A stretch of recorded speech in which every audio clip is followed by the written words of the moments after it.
The advice and opinions expressed by the host of Autism Live and her guests are meant solely as suggestion and should not be in any way construed as child-specific advice. Any choices you make in determining your child's treatment are completely at your own discretion.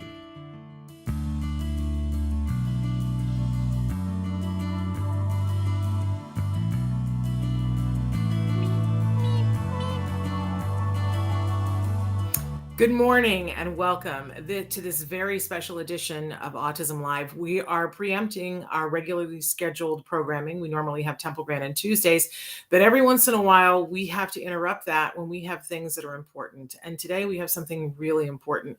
We are welcoming to the show our very special friend, Lisa Ackerman. She is the founder of TACA, the Autism Community in Action, and we need her today.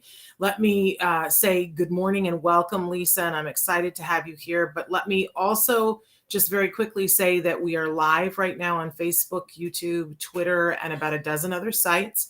If you are watching us live and want to be a part of the conversation, please write in, especially on those platforms I just mentioned. We will be able to see your comments in real time. You can also write to us at autism-live.com.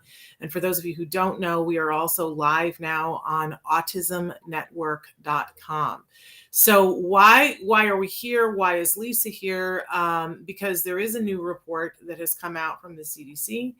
And so Lisa, there's no one better, in my opinion, to be here with us to help us to sort through what's happening and what isn't happening and to understand things. So Lisa, good morning. Good morning, and thanks for being a great resource. And my goodness, I wish I paid more attention in math and statistics back in high school and college. But I'm going to do my best to give my take monitoring these 10 surveys for the last 20 years. Okay. Well, but there is a new report, and perhaps we should start there. And I think the question that is on all of our lips the last few days is, what exactly does the new report say? Well, thanks. Let's clear it up, because you wouldn't know in the news what's being said. And really, this is a great opportunity to share a take, because I've been studying this information since inception and since my son was diagnosed in 1999. And I have my notes, so excuse me while I refer to them, because I want to get it right. The Autism and Developmental Disabilities Monitoring Network, so ADDM for short, was called into action by the CDC in 2000. What looked to be experiencing what they thought was a rapid increase in autism. And that was in the 90s. So they calculated their first report in the 1970s and the 1980s. They believed autism was 1 to 2 in every 10,000. And their first report, they found a dramatic increase. This report is no different. The 2021 data and collected is now demonstrating 1 in 44 US children have autism.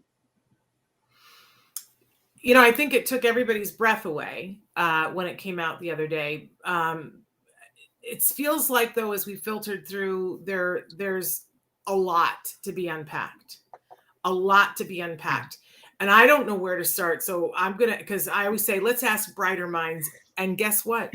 I know for sure that you're a brighter mind than I am. So can you start to unpack this for us? What are the key findings? Obviously, I feel like, it's almost like we have to have a moment of silence for that 1 in 44, right?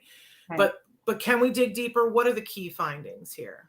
Yeah, and really, I'll just break it down. And I'm still going through it. Me and my team are still going through it. The CDC has a great website with some additional information, but there's nuances to this report that I really think are important.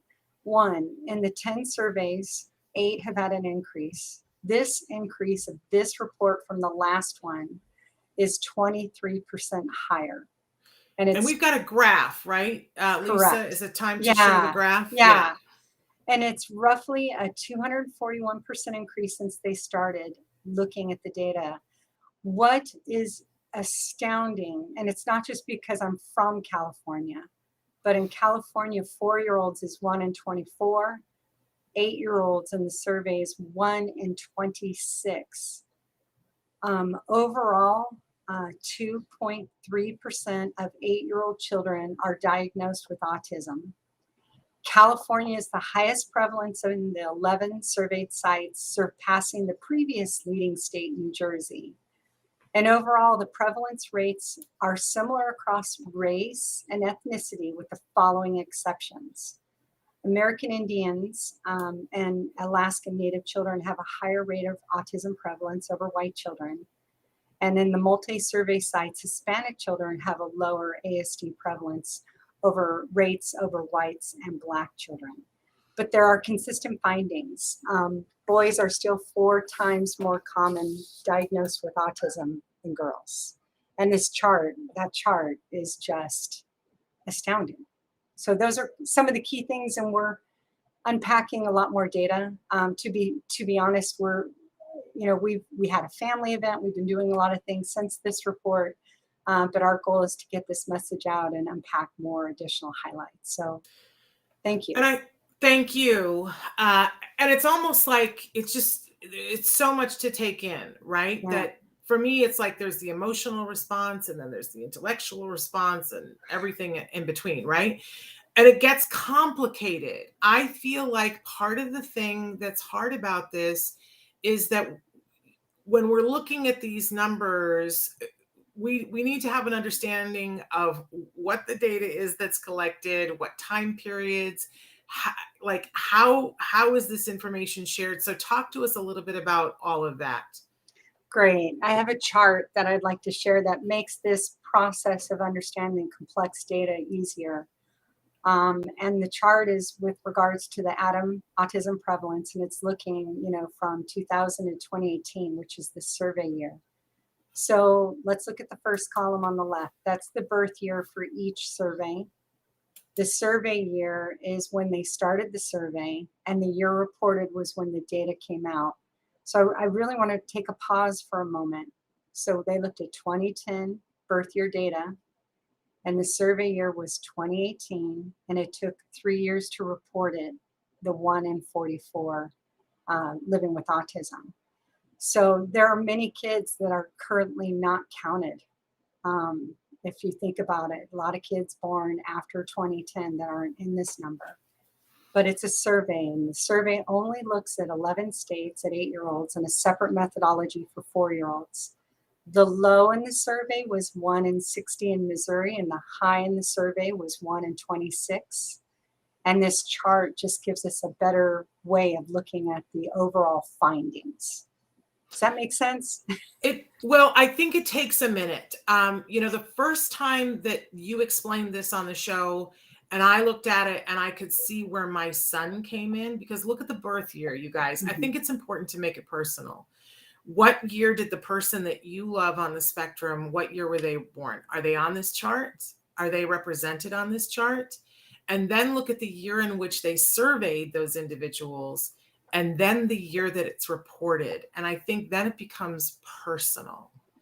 Because I remember the first time that I really started to understand and that there was this chart. My son was 4 years old, and I saw that the number was going up, and I saw that he wasn't included on it. Yeah. Yeah. And it was like, oh, they're not even kept. And you begin to understand that even now, I think I understand this because I've talked to you before, but knowing that this year, the reports that we're looking at are from the year 2018 still takes my breath away, Lisa. Yeah. And I'm not going to beat on the good, fine people that do this survey work, because it's pretty rigorous what they do.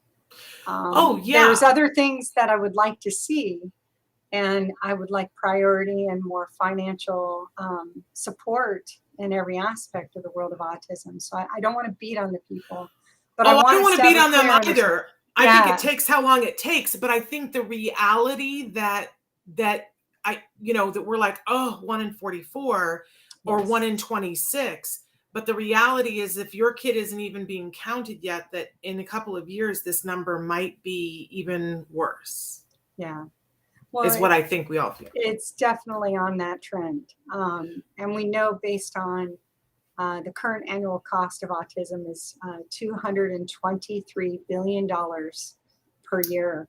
And we're projecting the annual cost to be $589 billion by 2030. Yeah. So, and really my goal in coming on today, one, it's sobering. It's an important report. We should go with facts. And I'm hoping families, friends in our community can have a better understanding of those facts. So we stay based in facts.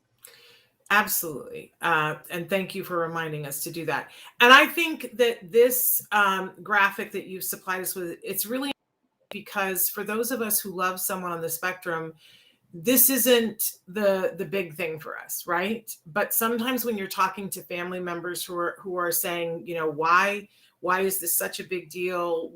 Why should this matter to everyone? This is a great leveler. I don't think that people stop and consider that the impact on if you're childless and you work in a field that has nothing to do with education or anything else, this still has an impact on you, and it's a big one. And we know that money talks, right? So thank you for sharing this. It's an important statistic.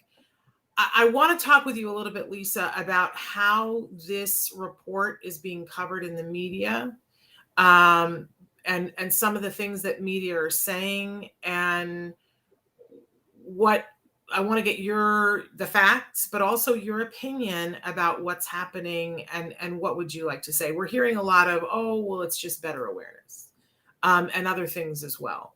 Saying, oh, well, it's because there's more services available. I don't understand that. Are they saying that cancer is more prevalent because they built more hospitals? I don't even understand that rationale, Lisa. Help me to understand the data and what the media should be saying. You know, it breaks my heart to use those two as excuses. So let me just break it down. So we serve over 75,000 families. We offer thousands of incidents of support. The most common issue families are facing today are access to services and treatments and therapies. And thanks to the pandemic, there's a staffing shortage across the United States. And currently, McDonald's is having trouble hiring. And McDonald's is paying people more than our therapy and service providers. They should be paid in gold 20 times what they're paid. But people can get more money working at McDonald's than working with the complex case of a child with autism to help define what their needs are and provide that level of support. So to say there's a wider availability of service is a complete, unsubstantiated, it's like saying, you know, water isn't wet, and we should just not talk about wet water anymore because it's not wet. To me, it's a complete opposite finding to what families are experiencing. And further, the awareness. Let's talk about awareness. It's really hard to miss a child with autism on the playground or at the school or at the grocery store. And to say awareness is an example of the increase is an insult to the experts diagnosing autism for decades. And it's an insult to our school district employees that help point out issues when they see them. I really wish when a big study takes 3 years to report the prevalence and come out with data, and it takes so much time and effort to share that information, rather than sharing a feeling, we should back it up with facts. So I want the people saying it's a wider availability of service or a better awareness of autism to please back it up with the study and support that and substantiate that information. So I just want to hit one other thing that I think is really important. Where were all these kids before? Were we just ignoring them before? Because that's even worse, okay? So, but I also want to just counteract a few things. Show me where the 1 in 44 30-year-olds are, or the 1 in 44 40-year-olds, or the 1 in 44 50-year-olds, or the 1 in 44 60-year-olds, because they don't exist. We're not seeing the same rate of disability. Now, granted, I would say 95% of the families we serve, and I don't have a study on it, so this is an estimate and an editorial, have a significant disability and require therapeutics and treatments. About 5% of who we serve, are walking amongst us, have jobs, and are just an inspiration, like Temple Grandin and my son. But most of the people living with autism that we are aware of have significant needs, a significant disability, and we should no longer share excuses. We should share support. So I really, really appreciate you asking that question, because I think there's more to be done here, and there's more respect that we can apply on a very rapidly increasing diagnosis to a disability. There we go. And so in this world where we have so many resources, and now more than ever, what data do you wish were, and what data would you like to demand be included in the future? I think if you care about a disability, you should care enough to count. We do that across multiple disabilities, and I think a census is in order. And the level of census should be similar to how we do our census every 10 years. What's the severity? What are the needs? What are the ages? We are operating with so many myths, and really what we need and should demand is a full census. And that data is available through health insurance data, school district data, and even homeschool data. But first and foremost, we need to care enough to count. So that's what I dream. I would like a census, please, if I could. And so you're calling for everyone to be counted instead of, right?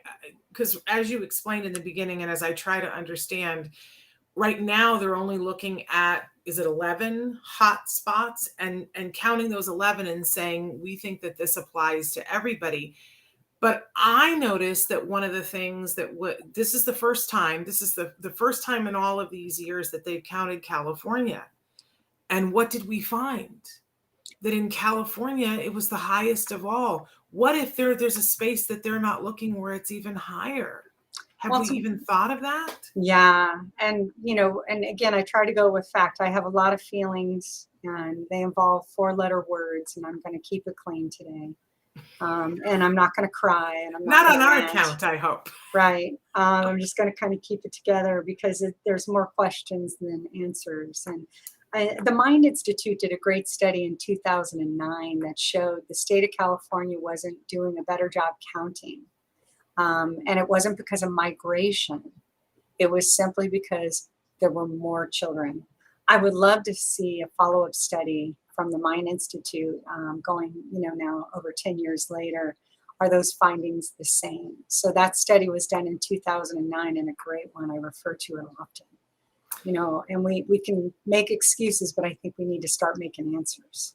There you go. And of course, that leads me to my next thing, that a lot of times when we talk about these kinds of things, I think, like a lot of people, I start to feel overwhelmed, like it's more than I know what to do with. And I know in my life, and I have friends that feel the same way, it feels like action, taking some sort of action, small or large, is what helps de-stress and make us feel like we're going in a direction. So help us here. What can parents, what can caregivers, what can the community do? What's our call to action, Lisa? Well, one, first and foremost, take care of their kids, love your family, love your kids, and live for the beautiful things that are going to happen and the accomplishments that are going to take place with your family and your child. But to be aware of the facts, we're living with autism. We should know the rate, where it comes from, and maybe rewatch this story on Autism Live, or go to the TACA About Autism page and make sure when you're quoting things, you're quoting things accurately. But I would recommend, we need to combat the widening of services, available services, and the better awareness. I think I would love if families could share their personal story when a news story is aired, and share their personal feelings. Like, it's hard for us to get services. It's hard for us to get the support and therapeutics that my child needs. It's not a better awareness. The gentleman or woman that diagnosed my son or my daughter has been diagnosing for decades, and they have a backlog. It's hard to get in for services. It's hard to get in for a diagnosis. My local hospital is almost a 2-year wait list thanks to the pandemic. Prior to that was 9 to 12 months.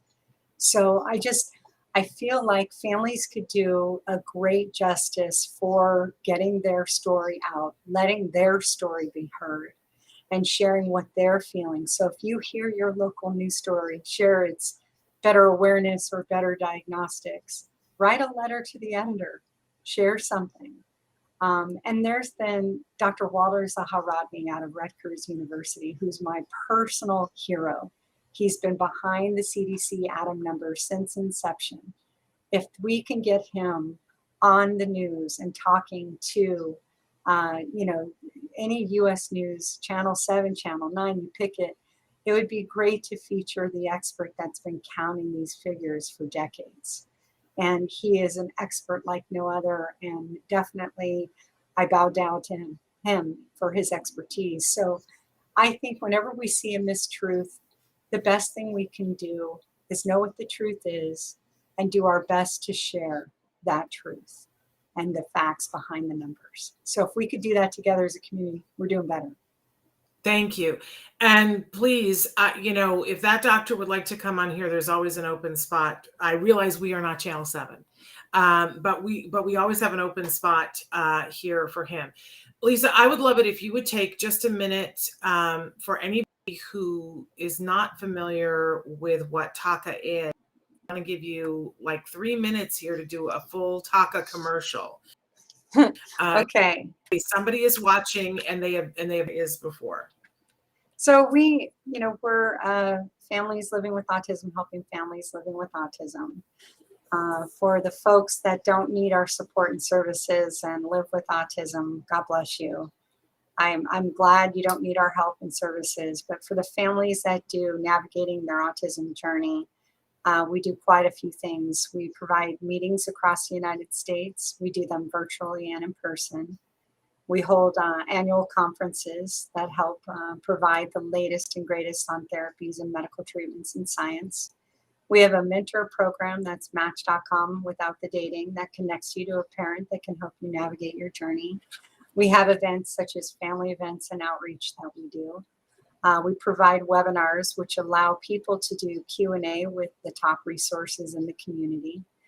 We have a website that's being accessed by almost 3 million unique visitors annually. We have an autism journey guide we give out for free, roughly 200 pages. We have a scholarship program that helps meet the needs between what people can afford and what they need. And we provide empowerment and support. So for me, it's all about taking action. Our goal, we have one simple goal, that every individual with autism leads an independent and healthy life. That's all we want. Happy, healthy people. Which is an incredible thing. And it's very fitting that it is the holiday time and that you brought up the scholarships. And I always get emotional at this time of year. Whenever people, I see I'm already going to cry. Whenever people talk to me about what makes me feel like it is the holidays. Like, what is the, if I was going to write the Hallmark movie from my life, right? And there's never a Hallmark movie without a conflict, okay? I know, because I'm a Hallmark fan. I watch all of, and I'm not kidding, all of them. But the Christmas that will always be the Christmas that means the most to me was the Christmas after my son was diagnosed. And when I tell you guys that it's important to me to be here for all of you, because I know that sometimes it's hard. That Christmas, I had that moment. It was like this week, the beginning of December, and I sat down to look at how much money was in the checking account and how much money needed to go out the door for the month, and what were the extra things. And at that point, my son was on a probiotic that was pretty expensive, but it was helping him. And I sat there and I was like, well, where are my tissues? You're getting me. I sat there and I knew that there wasn't enough money to pay rent on the first of the year, to buy his medicine, have a special dinner for Christmas because it costs more for Christmas dinner, and to pay for my son's medication and a toy. That was the other thing. I wanted to get him a toy. Everybody wants to get their child a toy, right? And I knew that there wasn't enough money to do all that, that rent had to be paid. And then I was like looking at the other things and saying, I don't have enough money to buy my child a toy, buy his medicine, and buy Christmas dinner. I might be able to do one of them. There's no way I'm going to be able to do two, and all three can't happen. And I felt like a failure, because how could I, as a mom, have concocted a life and brought a child into this world who had special needs and not have made sure that I had enough money to cover all that stuff? I'm just being honest here. I felt like it was the end of the world. I was on the phone with a friend crying, and I said, I don't know what to do. And she said, order the medicine.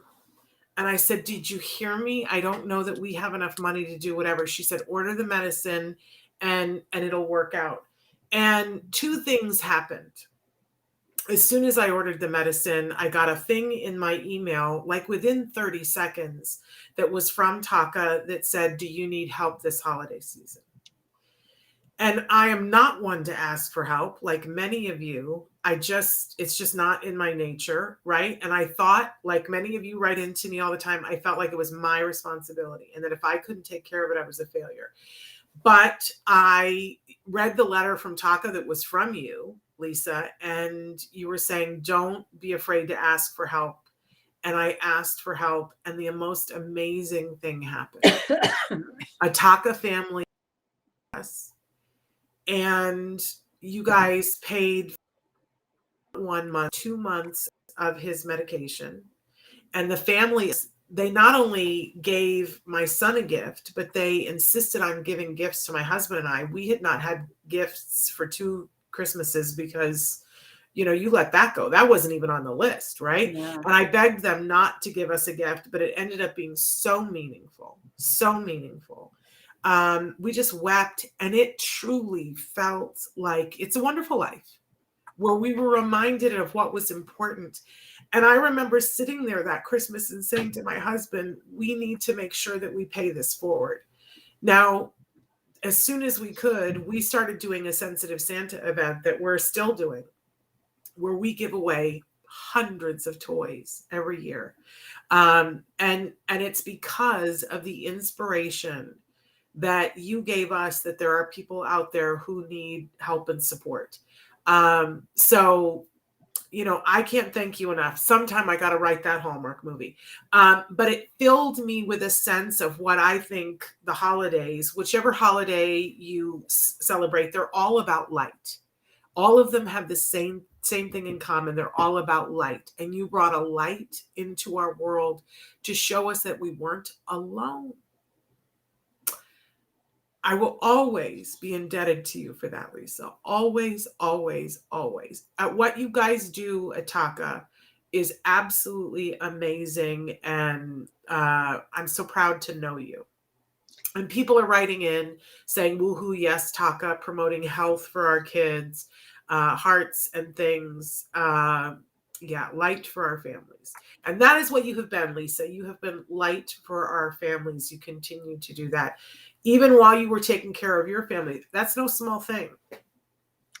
Well, that's a very, you always kill me with that story. And I'm so glad we were there for you. And, we've shifted to putting a lot of resources and scholarships for medical care and taking care of medical necessities like your kids' medicine that you can afford. For families, I've always been about the underdog. I've always, when somebody was being bullied in school, I tried to help. TACA is now a great team of staff and volunteers and a fabulous board and ambassador group that really cares. And they're very driven to help meet the needs of families living with autism. And our life's work is to really, like I said earlier, get our kids to happy, healthy, independent adults. And the prognosis that we're given at diagnosis needs to change. You know, when they say that your kid will never do these things and be placed in an institution, you should start looking when they're 4 years old is a heartbreak. We should invest in the future of these individuals that can lead a bright, healthy, independent life. And that's what I would like to see change. And I'm going to Amen to continue to doing this work with TACA and continuing to help the families that need us and the individuals that need us so we can drive the best possible outcomes versus the worst case prognosis that's given a lot of people a diagnosis. So if I can change one thing, I'd like to change about 20, but that's starting there. There That we go. a diagnosis is not game over, it's game on. And let's make sure we do the best we can do to help each individual meet their milestones and have a quality of life. It's my favorite quote of yours. It's Thank not game over, it's game on. And as Lisa knows, I haven't really said this on the show before, but I'm going to say this now because you're here. I can't even believe these words, but I have a book that's coming out in June of 2022, and in it, and I asked Lisa's permission to include that quote and to credit her in it because I think it's an important part of my story, and I think it's a call to action for all of us to hear that, to know it's not game over, it's game on. I think that that's a wonderful way of looking at things.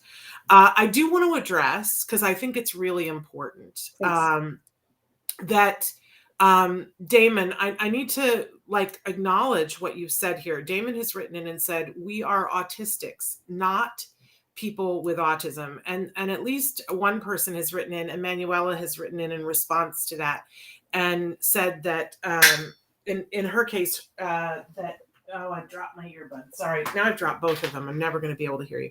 It's tragic. I can't lean over. Here's the thing. And Emanuela has written in and said that in her case, it is her son who that they refer to as being a person with autism. Damon, I want to tell you that I love you. I don't even know you, but I love you. And that we say this all the time on the show, that this show is by, our mission is that this is for the larger autism community, that it starts with people who are on the autism spectrum. We honor your story, we honor your voice, but we also include in our community everyone who loves those individuals. So Damon, I'm telling you that I absolutely love you, and I support your right to refer to yourself however you would like to refer to yourself. I would tell you, though, that we have people who are hashtag actually on the spectrum or hashtag actually autistic that come on the show every day, and we ask them how would they like to be referred to. Both Lisa and I have adult sons on the spectrum. I don't want to speak for Lisa, but I will speak for me, that I take my directive from my son, and my son does not want to be referred to as autistic. As much as you have a right to be referred to how you want to be referred to, I honor him that he does not see himself that way. He says, I am on the spectrum, or I was diagnosed on the spectrum. And so that is my default. I don't mean that to be disrespectful to you, but I do wish that in the future we would all of us, allow everyone to refer to themselves however they want to. So Damon, I honor you that you would like to be referred to as autistic, but I would hope that you would keep in mind that all people that have that designation have different ways that they would like to be referred to too. And that is what I'm honoring here, is what my son, how he would like to be referred to. I don't pretend that that is the perfect fit for everybody, because it's not a one. That's the thing that I always say all the time. Yeah. It's not one size fits all.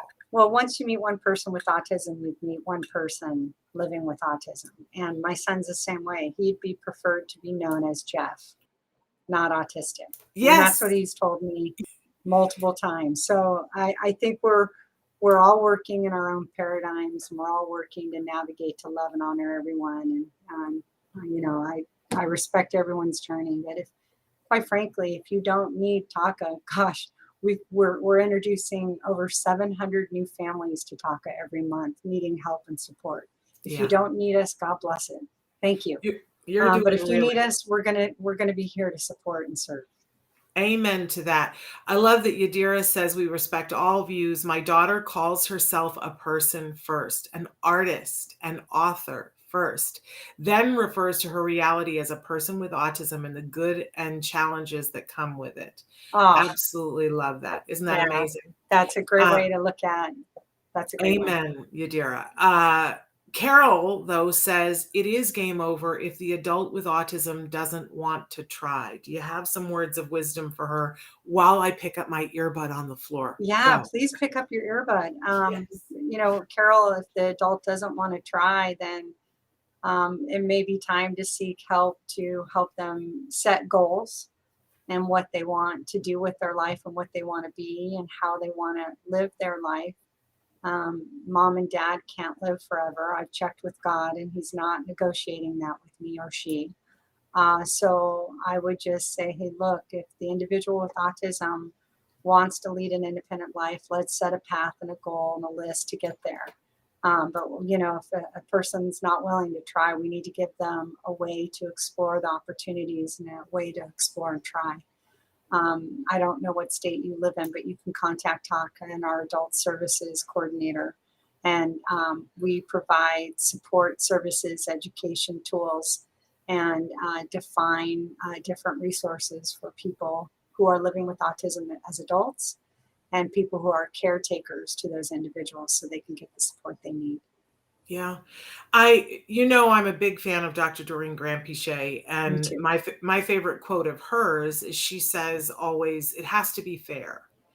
And so I guess my question is, everybody wants something.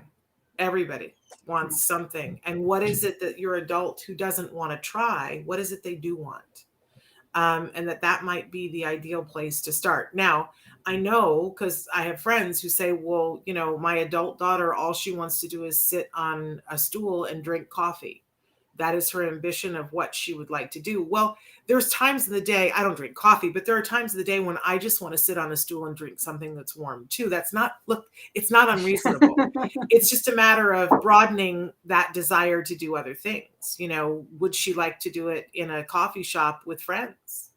Would she, like to, do it with a coffee maker that makes different flavors? I mean, there's always a place to start, right?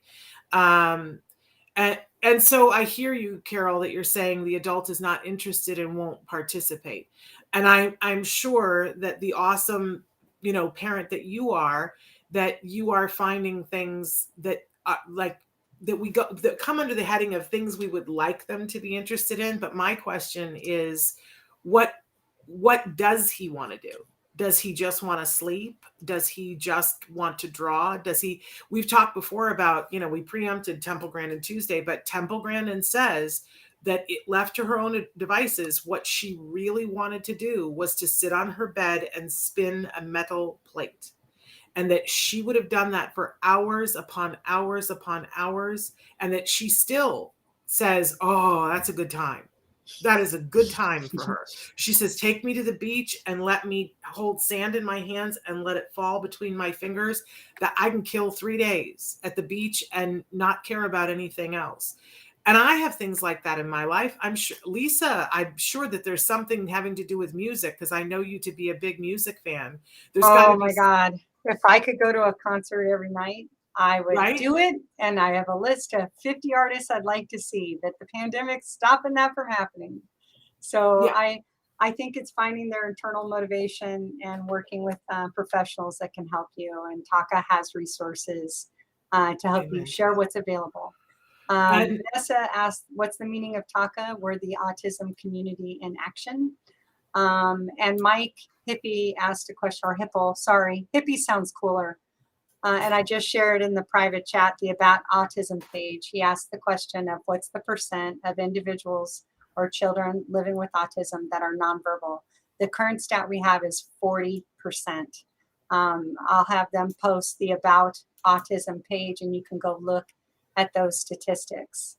But yeah, that definitely is one of the most important statistics that we look at. The other one that we know is an important statistic is less than 14, or it's about 14% of adults with autism will hold a job. I want to blow that number out of the water. I want to increase that by double digits every year, so every person can have purpose and meaning in their life and earn a living and have that to be something that they are proud of and living their dreams, but also being independent. So there's some of these stats that are available based on certain surveys. And I think that we'll continue to ask for that information to be updated and refreshed. But it's also one of the staggering notes to note in one of the most recent surveys is the average individual living with an autism diagnosis has on average 4.9 existing or coexisting medical issues like seizures, immune dysfunction, gastrointestinal disorders, and the list can go on and on and on. So we use this data to help us drive and get the most effective treatments and therapies along the lifespan for each individual living with autism. Amazing. And Carol, you shared more information and said we are now divorced. I misunderstood and thought this was your adult child, not your ex-husband. Whole other Oprah. Don't you agree? Yeah, that I don't have expertise on. If you're now divorced, I don't know how to help other than marriage and family therapy counseling. If there is a child that you share custody to, if you don't, then I don't know how to help in that one. But there are great resources. There are many books available right now on being married and being divorced from, but hopefully to stay married when possible, when individuals are neurodivergent from each other. It's a growing segment of the population. I'm so grateful that there is a growing segment of individuals who are on the spectrum who are finding spouses and attempting. Hey, marriage is hard.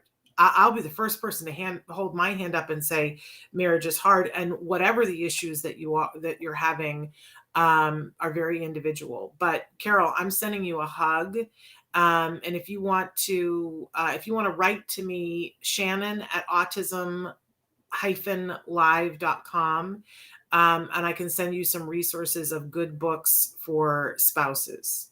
Oh, and she says she does have an adult son on the spectrum as well. Went through the peers program, good, and many others. Now as adult, he just wants to learn by experience. He lives out of state, nothing more I can do. But it sounds like he's living independently and that you're doing well, and bless you all. Bless you so much, Carol. I hope you have peaceful holidays through that. I wanted to go back that somebody said that they had just gotten their TACA guide. I know you mentioned it briefly, Lisa, but talk a little bit more about what the guides are. I think I've got mine right here. Awesome. You have the prop. We created an autism journey guide and they're free. You just pay for shipping. We thankfully, American Legion has given us a great grant. Each year we send out anywhere from 2,000 to 3,000 of those. And it's just where to start in each of the most important categories for the autism journey. The website probably has, I would say, 20 times that guide and information. But the guide is a great way to get started on your journey, navigate important parts, and be aware of what may be coming up next. You know, my mom used to have this book that she had on our bookcase that it was I don't know what it was called. It was like the Mother's Encyclopedia, something like that. And all through, this is before the internet, y'all. Yeah. Look at the snow on the roof. But whenever there was a question about something, somebody had a rash, or there was a question about something, or you went to the doctor and they said you had something, you didn't go to the internet to look it up. You pulled out the Mother's Encyclopedia and looked it up and said, well, what does the Mother's Encyclopedia say about this? Well, I just flipped through here and really quickly, you watched me. I found like 5 different pages and one of them was like tips on how to deal with diarrhea. Stop. This one is how useful is that, you guys? Yeah. This one is developing life skills, how to teach a skill. And it's like consolidated. Look at this, chores by developmental age. This has all the things that you've all been looking for, and it costs, I'm sorry, what did you say it costs? It's free thanks to American Legion. Hello. And then you just need to pay for shipping to your location. As we continue to roll out back, putting the C in community, which we're rolling out in January, or re-rolling out, as the case would be with this fabulous pandemic and the phase that we're in, you can pick them up for free at our events as well. Tax strategy for parents. There's nothing that isn't in here. Although you're right, this is just the abu schmooze, because there is so much more on the website. Look, we've been doing this show for 10 years and people are like, how do you still have things to talk about? And I'm like, okay. There's still That's a why lot, it's on. right? There's still a lot left to talk about, right? Yes. But 10 years of doing videos with experts from all over the world. And I still say, and I know this to be true, it's not just my belief, there is no website that has more information than TACA. It is the biggest, most beautiful website for autism, everything that you could possibly look for. Traven's just showing you the family resources page on the website, which nice cut to that, Traven. But start with the guide. And I got to be honest, like I talk a lot on the show, Lisa, about bathroom books, that there are some books that you get that you just stick them in the bathroom, stick them on the back of the toilet tank. And, every time you take a minute in the bathroom, you just pull them out and read a page. And, this is, when I went to graduate school, this is what they told us to do. Take the 5 books that you don't have time to read and stick them on the toilet tank, and you'll get through them in the next year. But this is a little bit big for a bathroom book. And I wouldn't want it to be a centimeter smaller because it's nice. It's got a beautiful font. It's easily readable, right? But this is the kind of book that you want to put someplace where you can get at it on a regular basis. Like my mom had the Mother's Encyclopedia. It was on the bookshelf that everybody had to walk by 700 times a day. Right. So, and it's also pretty. It has pretty graphics. It's very well done. Very well done, Lisa. I just love it. Thank you. And it used to be bigger, and it used to be 2 volumes, and you've made it more concise, easier to do, because eventually we're going to go to the internet, right? Yeah, and the one problem that we've talked about going to digital, just digital, because it is digitally available on our website in separate articles. But there's something different about having a book, writing notes, sharing those notes with your physician or therapy team. And so we're for the foreseeable future going to continue to print and share those things to our friends that support us. So thank you. Absolutely amazing. And so do go. We put up the website, posted it, the link about how to go to TACA and go to About Autism. But we encourage you to go to tacanow.org. Check out the whole website. It really is a gift to the community that you've given. There's so many things that you can find there.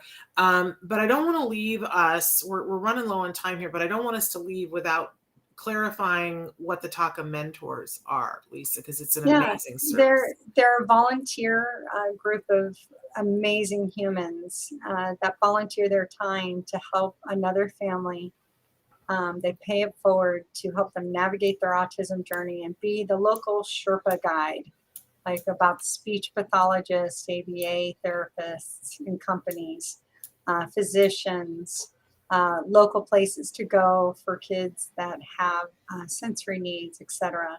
So I love the mentor program, best humans on the planet that really just care and want to pay it forward. And it's parent-to-parent advice. And currently it's less than 10% of the folks we serve and their families have children on the autism spectrum. So we're dealing with 90% or more of the folks we serve are under the age of 18. And we're just starting to embark on a 5-year plan to address the adult service needs.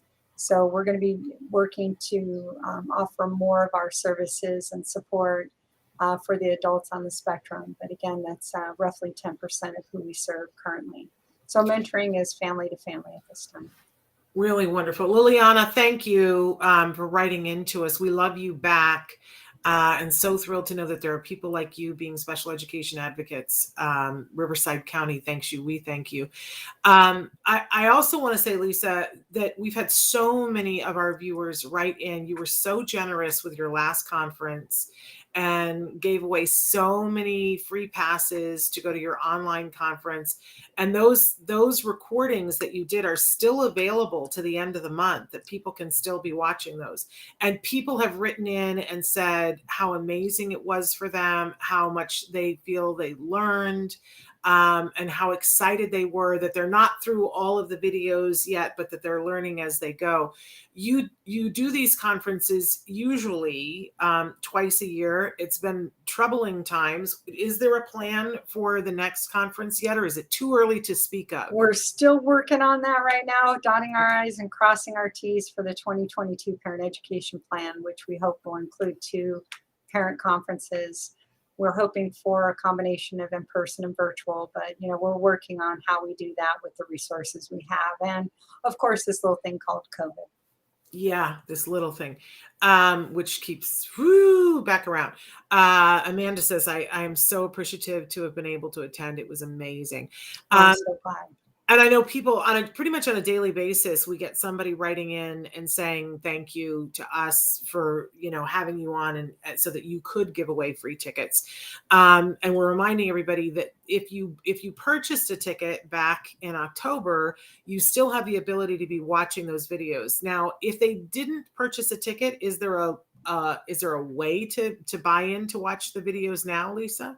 Yeah, the issue that we have is the content is going to wrap up by December 31st, and we feel the value is having longer to look at it. So we've closed off registration at this time. And because the information is not evergreen, we also take it down by December 31st, because there's going to be new content next year and new information available. So for everyone who has a user ID and password, get in there, eat all you can between now and December 31st.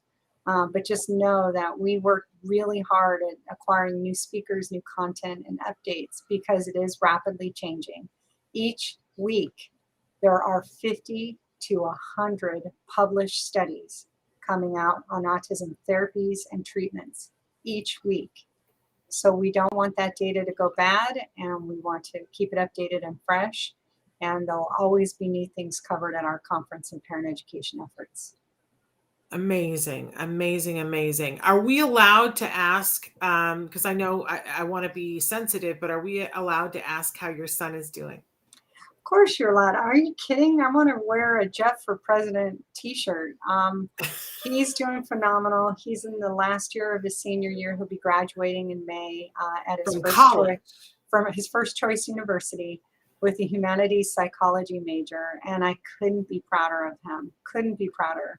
Here was a kid, back in the day, diagnosed with autism, the moderate to severe category. He was nonverbal from 15 months to after almost age 7. My first conversation I had with him was when he was 11 years old. So to see him in college, I have a lot of ABA therapists to thank, but also his functional medicine and medical specialists to thank. That have been working with him for years, and he is my constant inspiration and just doing amazing. And I can't wait to share the picture of him with his cap and gown. Can't wait. Amazing. Wait. I'm always following in your snowshoes, right? Because my son just started college, and I remember when you were talking about your son in high school and talking about getting ready for college, and I was like, oh my gosh, I gotta get it together here. But now to see you're getting ready to graduate from college, I'm already nervous about, I love that my son is in college. I love that, he's excited to be where he is and studying what he's studying. But I got to be honest, Lisa, I have some fears and concerns about when he graduates from college. Are you fearless in this, or do you feel like it's all taken care of at this point because he's a senior? Or, are you laying awake at night going, oh my gosh, it's a whole new ball game? Hey, the one thing that I have is the confidence in my son to choose his journey. And I am just blown away with his eloquence, his ability to articulate his needs and his desires. And I just want to lift him up to be the human he wants to be and give him the support that he needs. He's going to start off with a few internships. But first and foremost, he said, Mom, I need a break. I've been in school a long time. I couldn't agree more. He's going to take a nice break. I hope some of it includes me, and I hope some of it is without me, for the love of George, because he needs to go out there, and his aspiration is to get a girlfriend, and I would love to see that happen post all this craziness, the pandemic that we have. Yeah. Yeah, he's gonna be. I have no fear about Jeff. He's gonna lead a healthy, independent life, and hopefully, like my daughter, give me some more grandkids. There Because you go. he is just super cute, ladies. I'm going to be advertising. I mean, come on now. Come on now. That's a cute individual. That is a handsome young man. Right? Handsome young man. Wearing a suit well, too. Yeah. Mama raised him right. Yeah, he's adorable and awesome, and I can't wait to see what he does next. So when you talk about fear, when I look at him, I have zero fear, nothing but hope and excitement for what he does next, because he is every hurdle they said he wouldn't jump and every hurdle they said he wouldn't do, he's done. There we go. Why put any limitations on the guy? I love what happens next. I love that, and I love you. Hey, we're saying to Tracy Manning, who's written in and says that she is a new RBT as of yesterday. Congratulations, getting through that training. And I love that somebody asked the question, what's an RBT? And she said a registered behavior therapist or technician, I think some people call it. Some insurance companies won't pay for the behavior tech unless they have either a BCAT or an RBT, a board certified autism technician, or a board certified, a registered behavior technician. Yeah. So congratulations, Tracy. That means you're going to be able to help more people, in particular the kiddos in the military. TRICARE won't pay unless they're an RBT. So you're helping military families by being able to get that, as well as advancing your career. And next step, BCAB. I love it. Tracy, if we could just clone you. Yeah, can we clone Tracy? Can we just make 2,000 of Tracy's in her city? Because I'm sure that's what's needed. I was going to say 2,000, but 2,000 in her city. In her city. I love that. I love that. Yes, let's absolutely. That's a thing fondly to be wished. And so, yes, everybody's congratulating Tracy. Really wonderful. So, Lisa, I just want to thank you for taking the time to be here with us and to talk about this important topic. I'm sure that the conversation is not over, but I want you to take just a second and remind us, because earlier at about the half-hour mark, we talked about what parents and community can do because of these new findings in the prevalence numbers. Remind us what you would like us to do. Call us to action.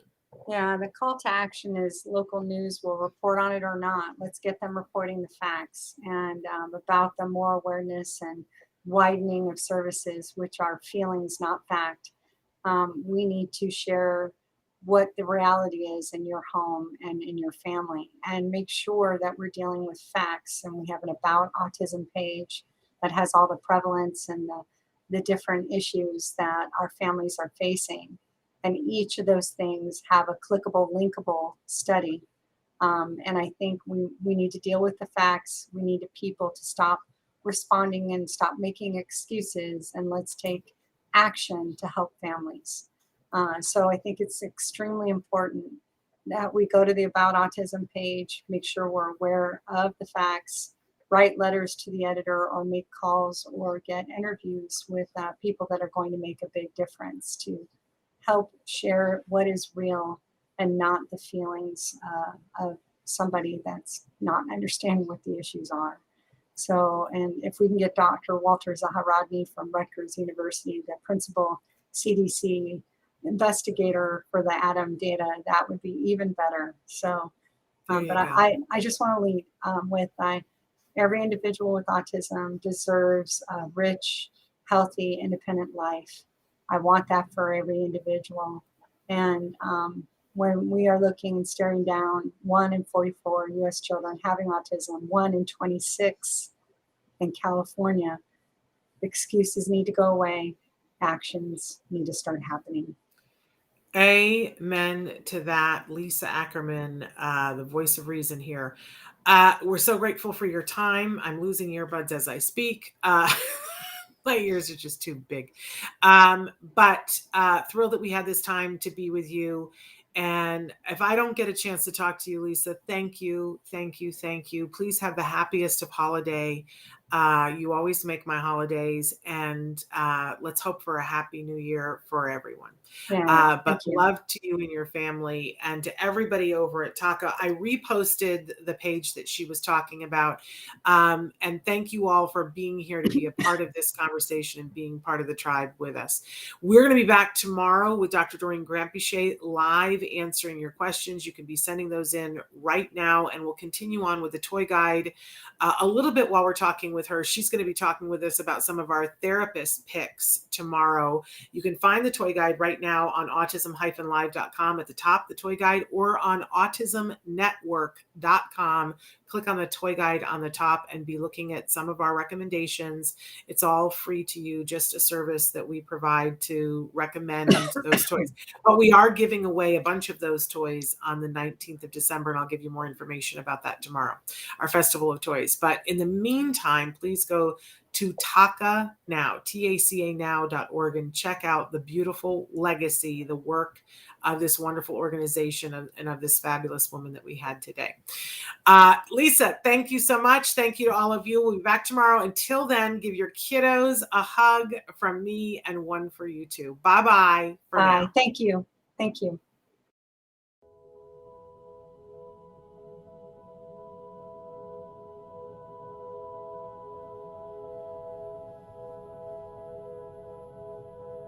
If you found anything helpful in this video, please give us a like. In fact, make sure that you smash that subscribe button on YouTube and give us a like on Facebook. You can also follow us on Twitter and on Instagram for important updates. And please download our free podcast wherever you get your podcasts. Thank you so much. See you next time.